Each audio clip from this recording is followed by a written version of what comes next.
Sup guys, Drago2020 here, and today we're here to talk about a hypothetical situation that could end up happening once Netlim comes out. So if you like this type of content, please like and subscribe. Let's get right into the video.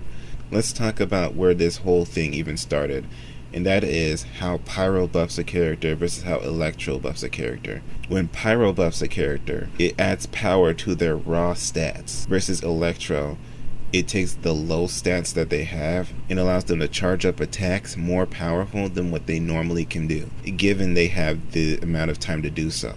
So depending on the circumstance, Pyro could be more powerful than Electro, and Electro can be more powerful than Pyro. Now let's get on to the next thing that we need to talk about, and that's the Raiden Shogun's mental state. The Raiden Shogun, she's mentally scarred. She just got done removing a vision hunt decree that was killing and wounding her own people, and has had no character development since her second story, which is a fumble on Mihoyo's part. But you're gonna see where this leads to Raiden Shogun in a minute.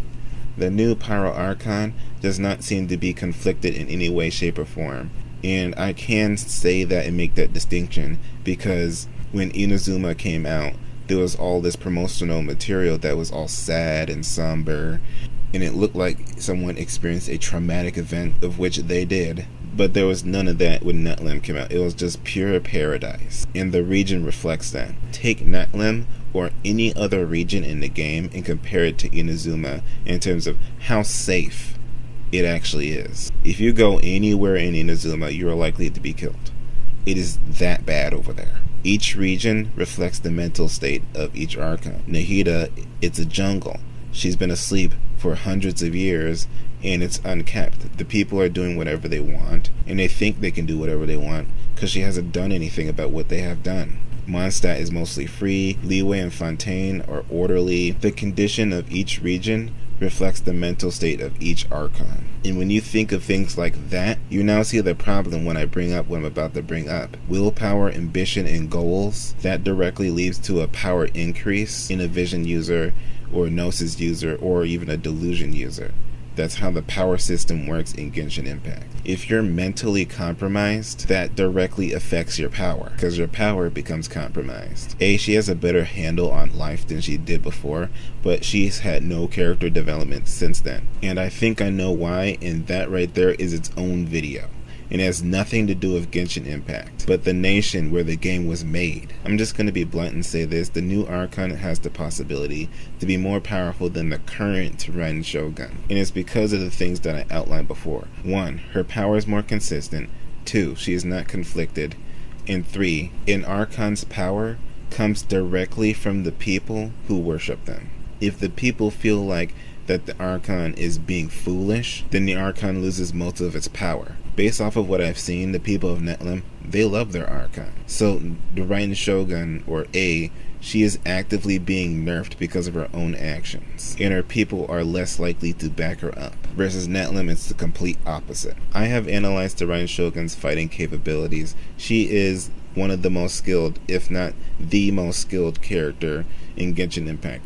Zhongli does not have any statements talking about how he pioneered a fighting style. It talks about how he pioneered Adaptus energy and was the progenitor for Adaptus energy, which is a video that's going to be coming out sometime soon, but I've got a lot of projects to work through. But for the Raiden Shogun, in terms of fighting capability, she is the best in the game currently. But that might change once the new Power Archon comes out, because depending on the age and the type of fights she's been in, she could end up being just as skilled or more skilled. Netlim reminds me of Greece and Rome. In Greece you had Spartans, and in Rome you had gladiators. Spartans and gladiators compared to samurai in terms of skill might not even be comparable, but when it comes to fighting ability overall, that can be completely different. Also understand this: the Raiden Shogun is a brute force fighter. If the Pyro Archon has anything on the level of Zhongli's hacks, then is no chance that the Raiden Shogun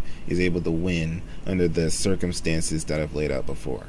She's mentally compromised, her people do not back her up, and the element that she controls doesn't directly buff her stats. meaning she's going to be weaker more often and have to charge up her attacks more often. Now granted, she has infinite energy, but she might not have infinite time when fighting someone who scales to her. And pulling the Muso Ishin, the sword that the Raiden Shogun wields, might not do anything this time, because the Raiden Shogun, under the situation we've seen her last in, was mentally in the right place. She just unlocked the full power of the Muso Ishin.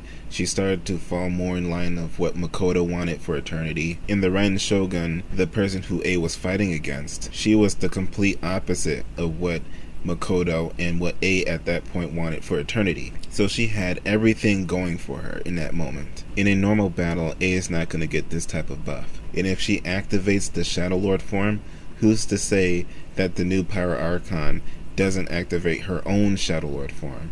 Because Venti has one, Zhongli has one, False had one, Nahida has one, so there's no reason why the new Pyro Archon wouldn't have one. And the last thing I want to bring up is the new Pyro Archon's mental state when fighting the Raiden Shogun. Because if you remember, the Raiden Shogun's actions did not only affect Inazuma, it affected every region. Fontaine, Sumeru, Mondstadt, Liyue, everyone was affected. And the Pyro Archon might not like how A conducted herself back then, so she might come to her with fury. And again, under the circumstances that I laid out before, I just can't see the Raiden Shogun coming out on top, especially with that last condition, where she's fighting a raged buffed character, which for the element that she wields buffs her the most, because she's going to feel the most passionate about defeating her opponent, and more so than the Raiden Shogun. There's one last thing I forgot to mention, and I'm making this hypothesis because of the fact that the Pyro Archon seems to be working with the Futui rather than making them her enemy, and that is the Pyro Archon wielding a delusion.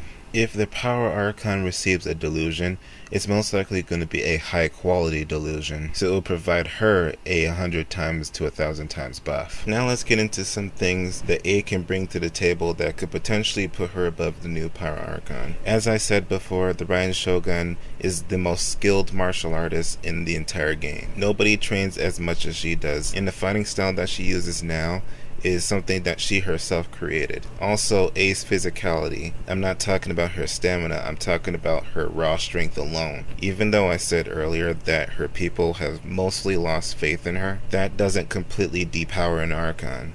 That makes them less powerful than what they would be if everyone actually liked them. A's raw stats alone are capable of keeping her above the other Archons. And on top of this, she has the Muso Ishin, which has Makoto's will in it.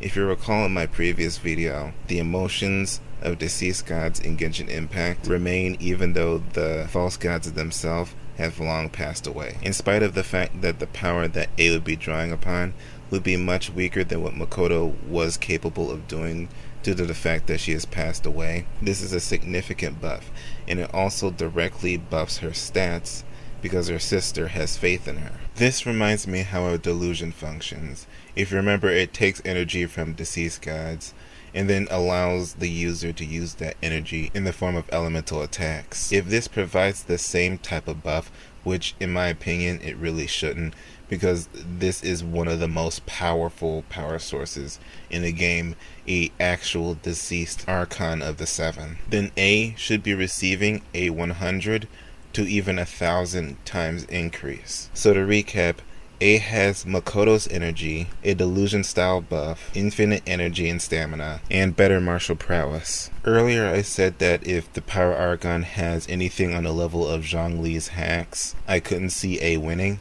There is one hack that Zhongli doesn't have, as far as I know, that A does, and that is the ability to stop time. A can stop time for a few seconds, and in the Shadow Lord form she can stop time for much longer. This is one of the strongest hacks in the game, and it belongs to the Raiden Shogun. Also, throughout the boss battle for the Raiden Shogun, the Shogun is constantly stealing energy from the player. This is very similar to the Raiden Shogun's playstyle in game, how she takes her teammates' elemental recharge and then uses that to buff her own power. A counter to what I said earlier about Pyro being a more consistent buff than Electro is this right here.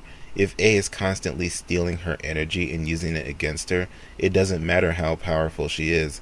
A is going to be more powerful more consistently because of that. And as I said before, the Raiden Shogun has infinite energy. The Power Archon does not have infinite energy as far as I know. She gets tired and has a limited energy supply. So there is a chance for the Raiden Shogun to drain her energy and stall her out. Finally, we have the final calamity. She drains her opponent's energy, blinks away into a rift in space, and then freezes time before striking the enemy. It is not known if the Raiden Shogun can be reached while in this rift in space, but I think it's safe to assume that she can't, seeing as A herself didn't. And A is capable of doing everything that the Raiden Shogun can, and vice versa. So if she blinks away for the final calamity, the Power Archon will not be able to reach her while she's in that rift in space. By the way, I think it's safe to assume if A were to use this ability, she wouldn't leave behind a flower of remembrance, giving the opponent the ability to shield themselves. So it'll be up to the Power Archon to shield herself, but the problem with that is she can't.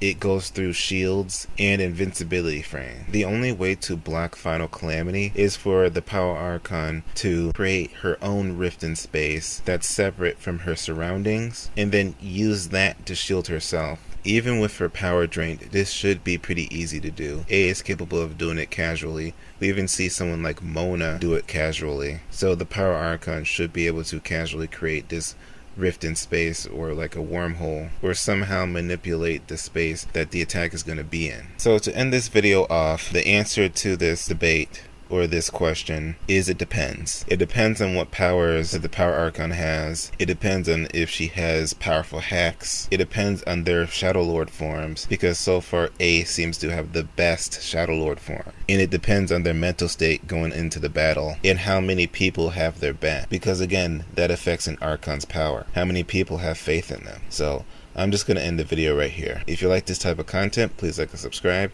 And as always, have a wonderful day.